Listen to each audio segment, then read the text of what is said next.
Hello everyone! Welcome po ulit sa aking YouTube channel, Quezon Province Realty TV. Okay, it's me again, Miss Geraldine Villarasa. Okay po, nandito pa rin po ako sa isang barangay dito po sa Tagkawayan, Quezon. Meron na naman po akong ibo-vlog na isang property. Siya po ay 7.5 hectares, then tax declaration po. Opo, tax deck po ulit. Wag po kayong mag-alala sa tax declaration kasi yan po ay nagagawa ng paraan. Mas maganda nga po yung tax declaration kaysa po doon sa mga UCT or mga American title kasi talaga pong susugsugin po natin lahat ng mga tagapagmana nun at babayaran po natin lahat ng estate tax nun. Okay po, bago po ang aking sermon or ang aking kwento at hahaba na naman po tayo, madilim na, pahapon na. Mula po doon sa town proper ng Tagkawayan, Quezon, nasa 12 kilometers po ang layo niya. Yes po, medyo po may distansya. Ano po? Pero ito pong property ay gilid po mismo ng kalsada. Then punong-puno po talaga siya ng nyog. Ang frontage niya po dito sa kalsada ay nasa 200 meters. Ayan, makikita po natin may kable na rin po ng kuryente dito. Kaya wala po tayong po problemahin sa kable po ng kuryente or sa source of electricity.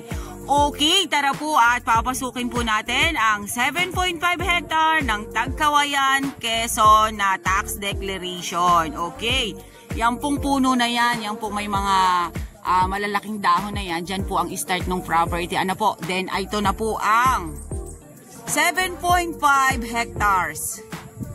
Uy, napakaganda! Napakaganda! Ayan po. Ito po ang area. Ito po ay yung bungad pa lang. Ano po? Ayan, napakarami pong fruit bearings dito sa side na to. May mga mahogany. Meron po siyang ito, ano bang ano to? Ano ba ito? Ano bang prutas ito? Limot ko na naman. Diyos ko po, Rude. Ito. Kamagong mo kaya? Ay, Diyos ko. Avocado.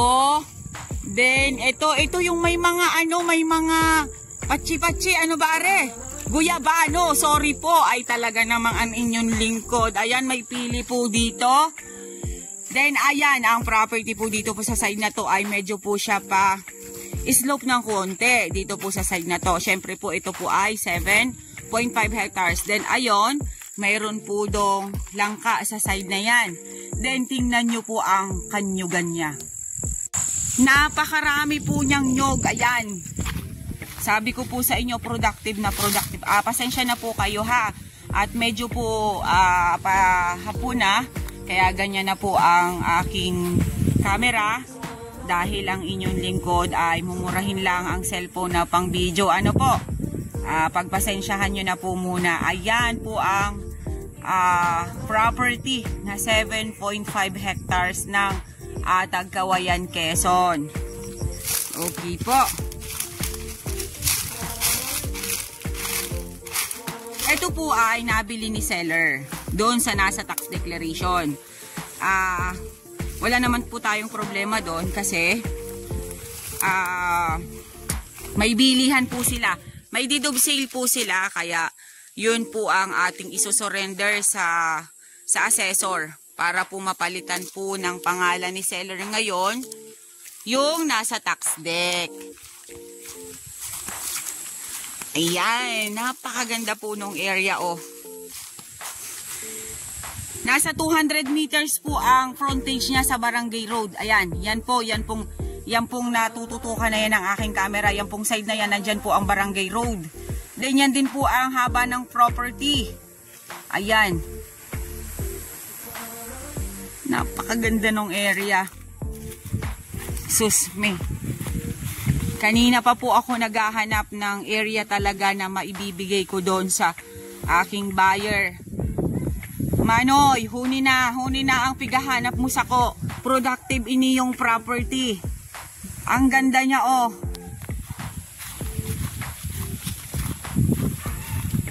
Ayan ang mga nyog, hilinga na po. Maliliit pa or mga takaran, kasagsagan pa rin po yung namumunga. Yan po ay matagal pa po ninyong pakikinabangan.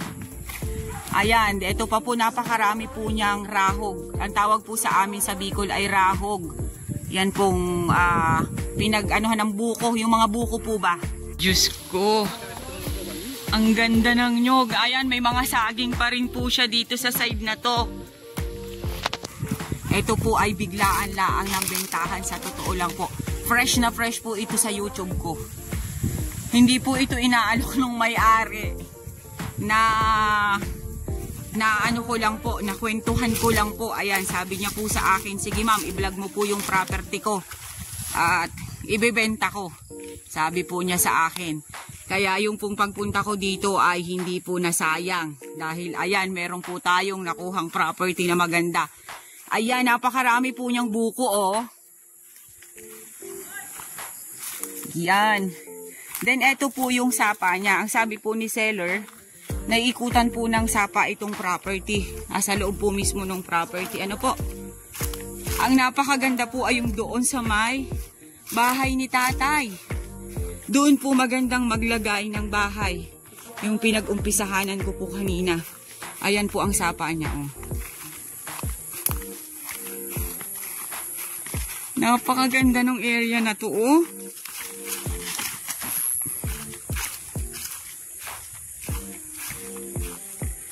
Ayan po siya. Hindi kaya ako habulin ng kalabaw na are.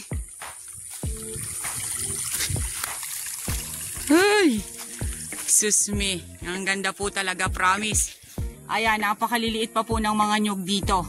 Dito sa side na to, ayan, mga bagong tanim pa rin po siya. Then, ayan. Basta yan pong naiikutan na yan ng aking camera. Kasama po po yan sa 7.5 hectares. Then ayan, may mga kamuting kahoy po ditong tanim sa side na to. Wow! Ang ganda!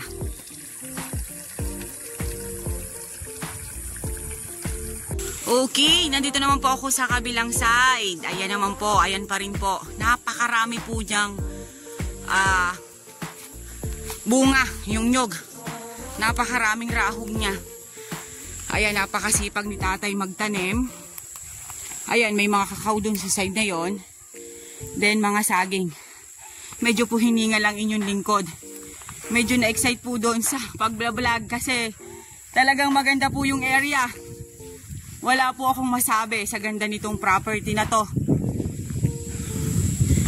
Ayan. Siya nga po pala, ang price po nito ay 3 million. Slight nego po ito.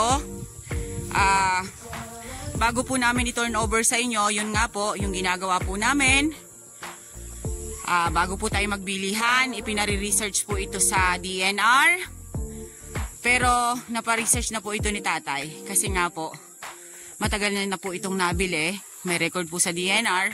Pero iba pa rin po na ang inyong lingkod po ang magpapa-research sa DNR. Ano po?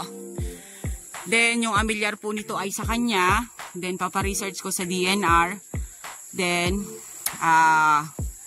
yan. Magpuproceed po tayo sa bilihan. 3 million po ang price niya. Kayo na lang po mag-usap ni seller. Kung magtatawaran po kayo. Ano po? Napakabihira na po ang property na ganito. Kahit po tax declaration, wag po kayong mag-alangan sa tax declaration. Kasi talagang mas madali pong titulahan ang tax declaration kesa dun sa sinasabi ko sa inyo na OCT or American title na magpa-family tree tayo na napakarami pong gagawin, napakaraming taxes na babayaran. Ang tax declaration po ay napakadali pong ayusin. Nga lang po talaga mabusisi po ito kasi nga po dun sa pagpapa-research. Ayan. Napakaganda niya. Okay po, ayan, may lukban pa rin po sa side na to. Then ayan, makikita naman po natin, may mga pananim pa pong nyug si tatay. Kaya yaan ay may itanim pa rin niya dito sa area. Then ayan, napakarami po niya dito. Ano na nga ito? Tanlad. Tanlad. Pahingi kami kuyang tanlad. At aming ilalaga at kami matatanda na. Ayan, dito pa rin po sa side na yan. Ayan, napakaganda pa rin po sa side na to. Makikita naman po talaga ninyo, napakaganda po ng property. Doon po sa 3 million na presyo ni seller, kayo na po ang mag-usap about sa price. Ano po? Basta yun lang po masasabi ko sa inyo, wag po kayong magkaroon ng doubt sa tax declaration. Kasi mas madali pong ayusin ang deklarasyon kaysa po sa mga OCT at sa American title. Yan, kasama pa rin po yan sa 7.5 hectares. Ayan, eto, meron ditong mahogany. Ayan. Ang ganda po talaga ng area, oh. Oh. Yung mga nyug po dito ay mga bagong tanim. Mga 2 taon na lang po yan. Magbubungaan na po yan. Magbubulaklakan na yan. Then, ayan. Napakasipag po nung seller. Talagang nililinisan niya po talaga yung kanyang property lagi. Tama naman po yan. Kasi, once po na malinis ang isang property, yung pong mga nyug ay hindi naaagawan ng sustansya. Kasi pag maraming damo, nag-aagawan po sila ng sustansya. Yun nga po pala, sabi po ni seller kanina sa akin doon, meron po siya ditong 10 pirasong pili na nakatanim. Ano po, nandun po sa baybay ng sapa. Hindi ko na po mapupuntahan yung sapa kasi napakalaki po ng 7.5 hectares. Ano po, hanggang dito lang po ako sa medyo tanaw ko pa kasi gabi na, medyo madilim na kami po ay uuwi pa ng bayan. Aabutin po kami ng dilim. Ano po? Ayan. Pero ako na po magsasabi sa inyo, napakaganda po nung area. Ayan po, yung kabundukan pong yan. Yan pong mga nyug na yan, kasama pa rin po yan sa 7.5 hectares ni tatay. Ayan. Kausap na rin po niya sa DNR yung aking magsusukat, si Engineer Haji. Kaya wala na po tayong poproblemahin dito sa pagsusukat ng property. Ano po? Ayan. Shout out po sa aking engineer ng DNR, Kuya Haji. Okay, meron na naman tayong tax declaration dito. Ayan po. Ayan, batino po sa side na yan. Ayan po si Engineer Haji ang aking katandem sa mga deklarasyon. Siya po ang umaalalay sa akin or gumagabay sa akin sa pagpaparesearch sa DNR. Kasi siya po ay nasa DNR. Ano po? Okay. Kumbaga po ay nakaka-inlove po talaga yung property, sa totoo lang po. Yun nga po yung sinasabi ko sa inyo. Ngayon pong taon, kung kayo po ay nagpaplano na bumili ng property dito sa Quezon, mag-avail na po kayo. Kasi talaga pong next year ay tataas na naman po ang value ng lupa dito sa Quezon. Kasi yun nga po yung binanggit ko sa inyo kanina ay medyo po sa BIR ay nasa class A2 na po kami dito sa Tagkawayan. Okay guys, sabihin nyo na po ang property namin. Dito po ito sa Tagkawayan, Quezon. 7.5 hectares, tax declaration. Then mula po sa town proper ng Tagkawayan, Quezon, nasa 12 kilometers po ang layo niya. Then ang frontage niya po dito sa Barangay Road ay nasa 200 meters. Then napakarami po niyang nyog, napakarami po niyang fruit berries. Ang source po ng tubig niya ay sapa or bukal. Then ang nyug po talaga ay super dami pa. Then meron po tayong cellphone signal dito sa area. Napakalakas po ng signal ng telepono. Then meron po tayong source of electricity. Andito po mismo sa loob ng property ang poste ng kuryente. Ano po? Ang presyo po ng property ni Tata is 3 million. Slight nego. Kayo na po ang mag-usap ni seller. Yun nga po, sabi ko sa inyo, wag po kayong magkaroon ng doubt sa tax declaration kasi tayo po ay may pamamaraan yan para po maayos ang titulo na makapangalan po sa inyo. Okay po, once again po ako po ulit ang inyong site locator, si Miss Geraldine Villarasa. Muli po ako maglalambing. Pa-like and share po ng aking mga vlog and pa-subscribe na rin po ng aking YouTube channel, Quezon Province Realty TV. Okay po, thank you for watching.